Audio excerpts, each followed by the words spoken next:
रोटी में तुम्हें कोई आनंद नहीं आ रहा होगा, मगर मेरे पास अभी कुछ और भी नहीं है दोस्त। कोई बात नहीं, मैं जंगल में भटकते हुए बहुत ज्यादा भूखा हो गया था। आपकी ये रोटी भी इस वक्त मेरे लिए अच्छे खाने से कम नहीं है।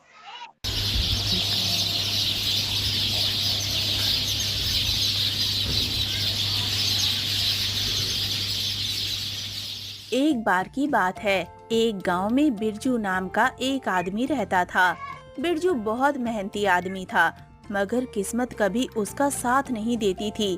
पहले बिरजू ने खेती करना शुरू किया और ये उम्मीद लगाई कि उसकी गरीबी कटेगी, मगर फिर तेज बारिश की वजह से खेतों में सारी फसल खराब हो गई।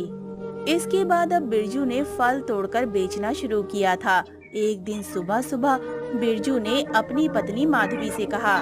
माधवी, मैं जंगल जा रहा हूँ ताजे फल तोड़ कर लाने के लिए। उम्मीद करता हूँ इस बार मेरा काम चल जाएगा। हाँ हाँ, हर बार हम यही उम्मीद तो करते हैं, लेकिन होता कुछ नहीं। पता नहीं क्यों, लेकिन आप जिस काम को हाथ लगाते हैं उसमें ही नुकसान हो जाता है। जब आपने मजदूरी शुरू की तो लोगों ने मजदूर रखना ही बंद कर दिया था। हाँ। ओफो, कम से कम तुम तो शुभ शुभ बोलो। वैसे भी पूरा गांव अब मुझे मनहूस मानने लगा है। मेरी किस्मत खराब है, ये मैं मानता हूँ, मगर मैं जीना तो नहीं छोड़ सकता हूँ ना। उफ, आप और आपकी बातें। अच्छा, अब आप जाइए और जल्दी लौटिएगा। और हाँ, मैंने ये 2 रोटी अचार के साथ बांध दी हैं। जंगल में भूख लगे तो खा लेना। हाँ हाँ, लाओ। वहाँ जंगल में तो पानी भी बहुत मुश्किल से मिलता है। ये रोटियां बहुत काम आएंगी। थोड़ा पानी भी दे दो।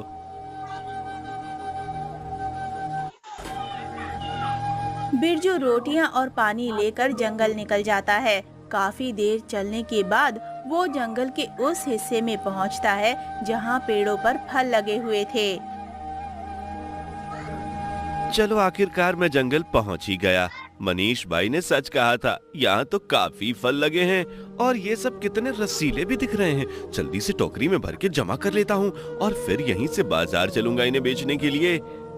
बिरजू यही सब सोचते हुए फल तोड़ने लगता है। थोड़ी ही देर में वो टोकरी भरकर फल जमा कर लेता है और थक कर एक पेड़ के नीचे बैठ जाता है। ठंडी हवा और हल्की हल्की धूप में बैठकर बिरजू को बड़ा अच्छा लग रहा था। वाह, कितना अच्छा दिन है ये। लगता है इस बार मेरे फल बेचने से फायदा भी होगा और ये काम अच्छे से चल जाएगा। तभी बिरजू को अपने पेट से कुछ आवाज सुनाई देती है। लगता है मेरा पेट अब कुछ खाने को मांग रहा है। चलो कुछ खा लेते हैं। जो माधवी की बांधी हुई 2 रोटियां और अचार निकालकर खाने लगता है कि तभी झाड़ियों में से निकलकर एक बहुत ही सुंदर खरगोश बिरजू के सामने आ जाता है। अरे, मैं तो डर ही गया, लेकिन तुम तो बस एक छोटे से प्यारे से खरगोश हो। खरगोश बिरजू को देखकर उसके पास आ जाता है और बिरजू भी उसे प्यार से सहलाने लगता है। तुम तो बड़े ही प्यारे हो दोस्त। लो, एक रोटी खाओ। तुम भी बड़े भूखे लगते हो। मैं जानता हूँ इस बेस्वाद रोटी में तुम्हें कोई आनंद नहीं आ रहा होगा, मगर मेरे पास अभी कुछ और भी नहीं है दोस्त। कोई बात नहीं, मैं जंगल में भटकते हुए बहुत ज्यादा भूखा हो गया था। आपकी ये रोटी भी इस वक्त मेरे लिए अच्छे खाने से कम नहीं है। क्या सच में? अच्छा, तो तुम मेरे साथ चलो दोस्त। मैं ये फल बाजार में बेचने जा रहा हूँ। अगर मुझे फायदा हुआ तो मैं तुम्हें वाकई में अच्छा खाना खिलाऊंगा। बिरजू खरगोश को बड़े प्यार से सहलाने लगता है और इसके बाद वो अपनी टोकरी उठाकर बाजार की तरफ चल देता है। खरगोश भी बिरजू के पीछे पीछे आने लगता है। बाजार पहुंचकर बिरजू अपने फल की टोकरी जमीन पर रखकर लोगों को आवाज लगाता है। ले लो, ताजे ताजे रसीले फल ले लो। सीधा जंगल से लेकर आया हूँ, मीठे मीठे फल ले लो। वैसे तो बिरजू के पास ज्यादा लोग नहीं आते थे, मगर आज बिरजू के पास बैठे इतने प्यारे खरगोश को देखकर कई लोग आकर्षित हो जाते हैं और फल लेने आ जाते हैं। अरे वाह, इतना सुंदर खरगोश तो मैंने आज तक नहीं देखा। भला ये तुम्हारे पास कैसे बिरजू? ये मेरा नया साथी है। आज ही मुझे जंगल में मिला। बताइए आपको कितने फल दूं? हाँ हाँ, लाओ 2 किलो से दे दो। कई बच्चे भी खरगोश को देखने के लिए बिरजू के फलों के पास भीड़ जमा कर लेते हैं। इसी तरह से बिरजू के सारे फल बिक जाते हैं और उसे वाकई में मुनाफा होता है। ये देखकर बिरजू भी हैरान था। दोस्त, लगता है तुम मेरे लिए शुभ हो। देखो ना, आज मेरे सारे फल कितनी जल्दी बिक गए और मुझे कितना फायदा भी हुआ। फिर बिरजू अपने नए साथी के लिए ताजी गाजर खरीदता है और बाकी बचे हुए पैसे लेकर घर पहुंच जाता है। अरे, आ गए आप। कैसा रहा दिन? कुछ फायदा हुआ या नहीं? हाँ हाँ हाँ, अरे भाग्यवान, तुम विश्वास नहीं करोगी, आज मुझे फायदा हुआ बहुत सारा। ये लो बचे हुए पैसे। तभी बिरजू के साथ खरगोश को देखकर माधवी चौंक जाती है। अरे, ये खरगोश कहाँ से उठा लाए आप? ये तो मुझे जंगल में मिला था माधवी। देखो ना कितना सुंदर और प्यारा है ये। मैं इसे अपने साथ रखना चाहता हूँ। देखो ना, मैं इसके लिए गाजर भी खरीद के लाया हूँ। हे भगवान, तुम्हारा दिमाग तो ठीक है। अरे, जो पैसे मिले उनमें से आधे की तो तुमने इस खरगोश के लिए गाजर खरीद ली। मैं नहीं जानती, अभी के अभी इसे घर से बाहर करो। क्या? मगर माधवी, मैं ऐसा नहीं कर सकता। बाहर कितना खतरा होता है। किसी जानवर ने इसे कुछ कर दिया तो? नहीं नहीं, मैं इसे बाहर नहीं निकाल सकता। अरे, इसकी वजह से ही तो मुझे आज इतना फायदा हुआ है। तुम बावले हो गए हो। भला एक खरगोश से तुम्हें फल बेचने में क्या फायदा हुआ? मैं नहीं जानती। तुम कल जहाँ से इसे लाए हो वहीं छोड़कर आओगे, बस। बिरजू माधवी को समझाने की बहुत कोशिश करता है, मगर माधवी नहीं मानती। इसलिए बिरजू को भी हार माननी पड़ती है। रात में जब वो खरगोश को गाजर डालने जाता है तो खरगोश से कहता है। प्यारे खरगोश, मुझे माफ करना। कल मुझे तुम्हें जंगल में वापस छोड़ना पड़ेगा। खरगोश ये सुनकर बड़ा दुखी हो जाता है, मगर वो दोनों और कर भी क्या सकते थे। अगले ही दिन सुबह सुबह जब बिरजू फल तोड़ने जंगल जाता है तो खरगोश भी अपने साथ ले जाता है और उसे वहीं छोड़ देता है। माफ करना दोस्त, मगर हाँ, तुम बिल्कुल चिंता मत करना। मैं तुमसे मिलने कल जरूर आऊंगा और तुम्हारे लिए कुछ खाने को भी लेकर आऊंगा। और तुम मुझे यहीं मिलना, ठीक है ना? ये कहकर बिरजू खरगोश को वहीं छोड़ देता है और फल तोड़कर बाजार चला जाता है। लेकिन आज बाजार में बिरजू के फल बिल्कुल नहीं बिकते।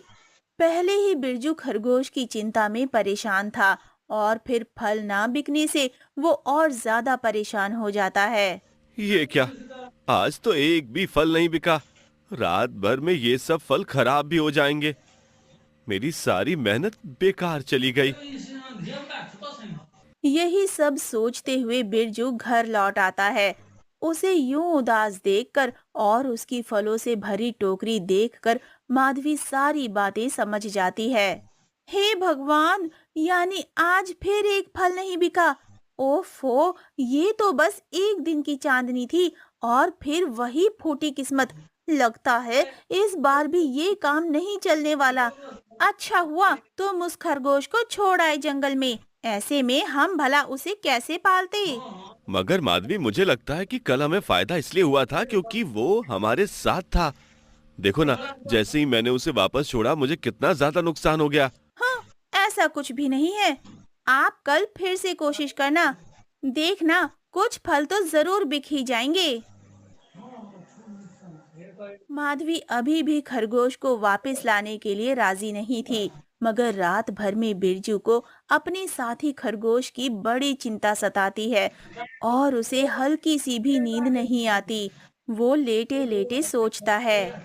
अब तो सुबह भी होने वाली है और मुझे बिल्कुल भी नींद नहीं आई। बड़ी चिंता सता रही है मेरे दोस्त की। कहीं जंगल में किसी जानवर ने उस पर हमला ना कर दिया हो। नहीं, चाहे माधवी कितना ही गुस्सा करे, कल मैं उस खरगोश को वापस लेकर ही आऊंगा। हाँ, और उसे घर के पीछे एक डब्बे में छिपा दूंगा। यही करना ठीक रहेगा। फिर क्या था, अगले दिन फिर से बिरजू टोकरी उठाकर सुबह सुबह जंगल पहुंच जाता है। खरगोश भी उसी जगह पर बिरजू का इंतजार कर रहा था। बिरजू को देखकर खरगोश खुश होकर उसकी तरफ दौड़ता है। मेरे प्यारे दोस्त, चिंता मत करो। आज मैं तुम्हें वापस ले चलूंगा और यहाँ अकेले नहीं छोड़ूंगा। तुम कल बहुत डर गए होगे ना। बिरजू प्यार से खरगोश को सहलाता है और फिर फल तोड़कर बाजार चला जाता है। हैरानी की बात तो ये थी कि आज फिर से लोगों ने बिरजू के फल खरीदने के लिए भीड़ जमा कर ली थी। मेरे दोस्त, अब तो मुझे पूरा यकीन हो गया कि तुम मेरे भाग्य की चाबी हो। तुम मेरे लिए शुभ हो और अब मैं तुम्हें कभी भी अपने से दूर नहीं करूंगा। खरगोश भी दौड़ दौड़ कर जाता और ग्राहकों को आकर्षित करके बिरजू के पास ले आता। देखते ही देखते बिरजू के सारे फल बिक जाते हैं और उसे दोगुना फायदा होता है। वाह वाह वाह, आज फिर से मुझे कितना फायदा हुआ। इसका सारा श्रेय तो तुम्हें जाता है मेरे साथी। चलो, मैं तुम्हें अभी ताजी ताजी सब्जियां और फल खिलाता हूँ। बिरजू खरगोश को फल खिलाता है और फिर से उसे घर ले आता है। ये क्या, फिर से? माधवी सुनो तो, देखो ना, आज फिर से जब मैं इस खरगोश को अपने साथ बाजार ले गया तो मुझे कितना फायदा हुआ। तुम मानती क्यों नहीं? ये हमारे लिए शुभ है। और अगर अब तुमने इसे घर से भगाने को कहा ना, तो मैं भी इसके साथ चला जाऊंगा। मैं इसको अकेले जंगल में नहीं छोड़ सकता। बिरजू की ऐसी बातें सुनकर माधवी कुछ नहीं बोल पाती और गुस्से में अंदर चली जाती है। फिर क्या था, अगले दिन से बिरजू हर वक्त अपने खरगोश के साथ ही रहने लगता है। वो उसके साथ फल तोड़ने जाता, फिर उन्हें बाजार में बेचने जाता। उसका फल बेचने का काम भी अच्छा चलने लगता है और समय के साथ खरगोश उसका पक्का साथी बन जाता है। प्यारे साथी, जब से तुम मेरे जीवन में आए हो, सब कुछ अच्छा चलने लगा है। अब तो माधवी भी ये मान गई थी कि बिरजू अपने प्यारे खरगोश के बिना नहीं रह सकता और उसके रहने से सच में उन्हें फायदा होता है। सच कहा आपने, अब तो मुझे भी इसका आंगन में खेलना बड़ा अच्छा लगता है। माधवी और बिरजू अपने घर के आंगन में बैठकर खरगोश से बातें कर रहे थे कि तभी कुछ सैनिक अचानक से उनके घर में आ जाते हैं और एक जाल खरगोश के ऊपर फेंक देते हैं। ये देखकर बिरजू और माधवी चौंक जाते हैं। अरे अरे, कौन है आप? और आपने मेरे खरगोश पे ये जाल क्यों डाला है? ध्यान से देखिए, ये तो राजमहल के सैनिक लगते हैं। सुनो बेवकूफ आदमी, ये एक शाही खरगोश है और हम इसे पूरे 1 महीने से खोज रहे थे। तुम ही हो वो जिसने इसे महल से चुराया था। जल्दी से उसे पकड़ लो।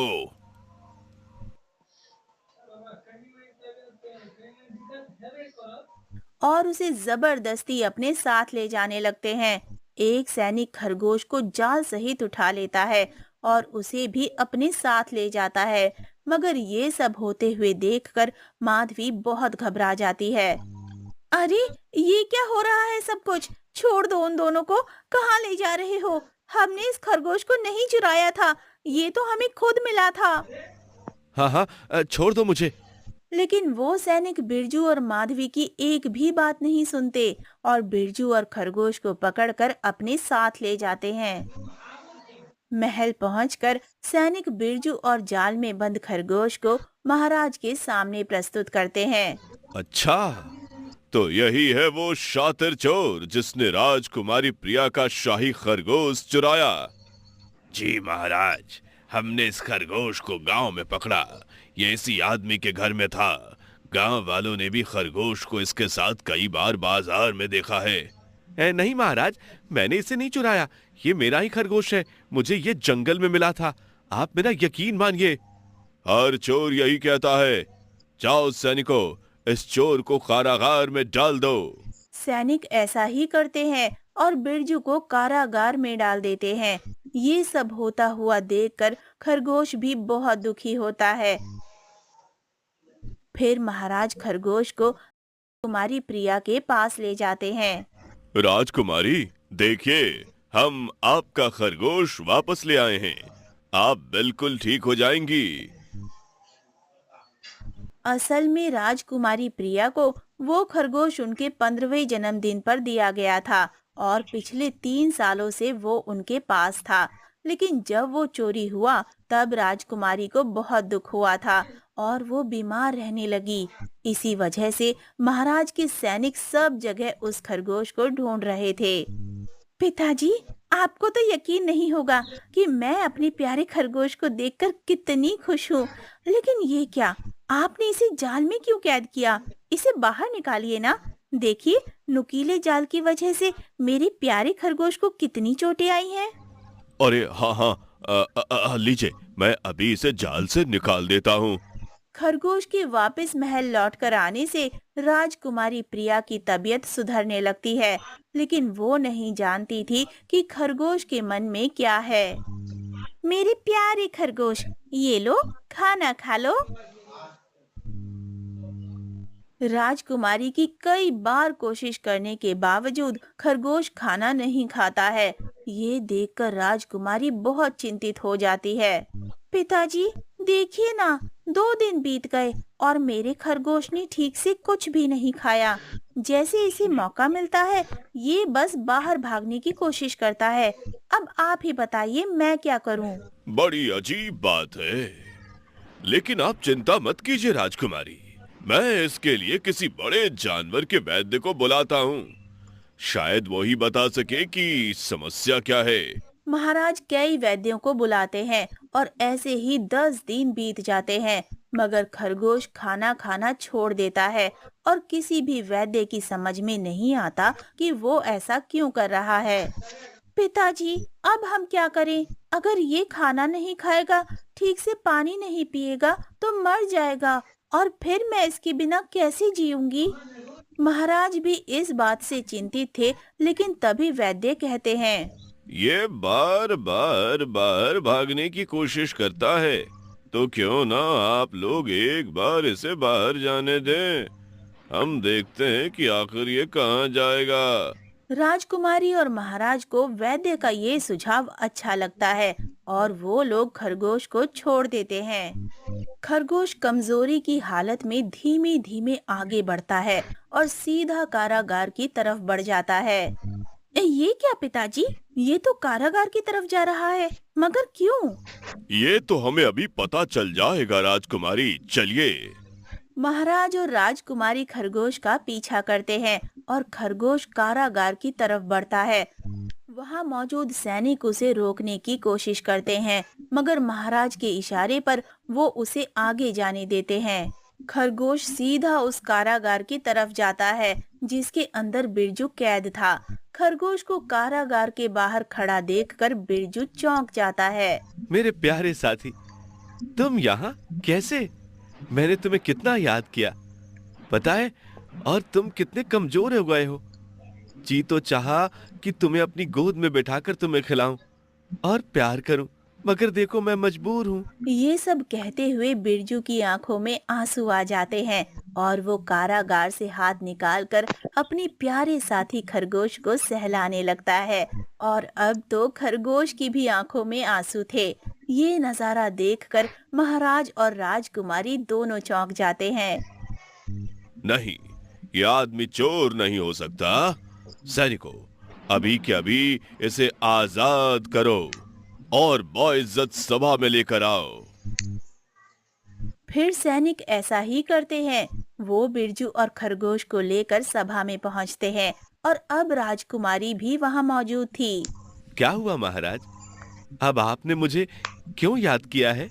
मैं समझ चुका हूँ कि तुम एक चोर नहीं थे और अब मैं तुम्हारी बात भी सुनना चाहता हूँ। महाराज, मुझे ये खरगोश जंगल में मिला था और वहीं से हमारी गहरी मित्रता हो गई। हम एक दूसरे के बगैर नहीं रह सकते। हम एक दूसरे के असली साथी हैं। ये तो हमने देख लिया। वाकई में ये खरगोश आपके बिना नहीं रह सकता, मगर हमें भी ये बहुत प्रिय है। अब आप ही बताइए, हम इसे आपके साथ कैसे जाने दें? बिरजू ये सुनकर कुछ नहीं कहता, लेकिन तभी महाराज कहते हैं। अगर मैं आपको महाराज का मंत्री बना दूं, तो क्या आप यहाँ रहना पसंद करेंगे?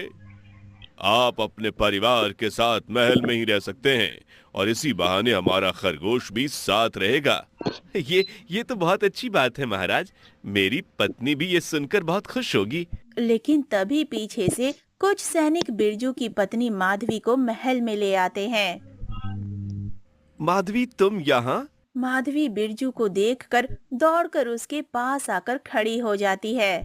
महाराज, पिछले 10 दिनों से ये रोज महल के बाहर आकर अपने पति से मिलने का इंतजार करती थी। आज भी आई थी और जब हमें पता चला कि आपने बिरजू को आजाद कर दिया तो हम इसे अंदर महल में ले आए। महाराज को ये सुनकर अपनी गलती का एहसास होता है और फिर वो माफी मांगते हुए बिरजू और माधवी से कहते हैं, आप दोनों हमें माफ कर दीजिए। हमारी गलतफहमी की वजह से आपको बहुत तकलीफ उठानी पड़ी, लेकिन हम गलती का प्रायश्चित करेंगे। आप दोनों यहीं रहिएगा, इसी महल में। फिर बिरजू और माधवी भी महाराज को माफ कर देते हैं और बिरजू अपने साथी के साथ खुशी खुशी रहने लगता है। राजकुमारी रत्ना एक बार फिर उसी नदी के किनारे बैठी होती है जहां उसने पहली बार नजर से मुलाकात की थी।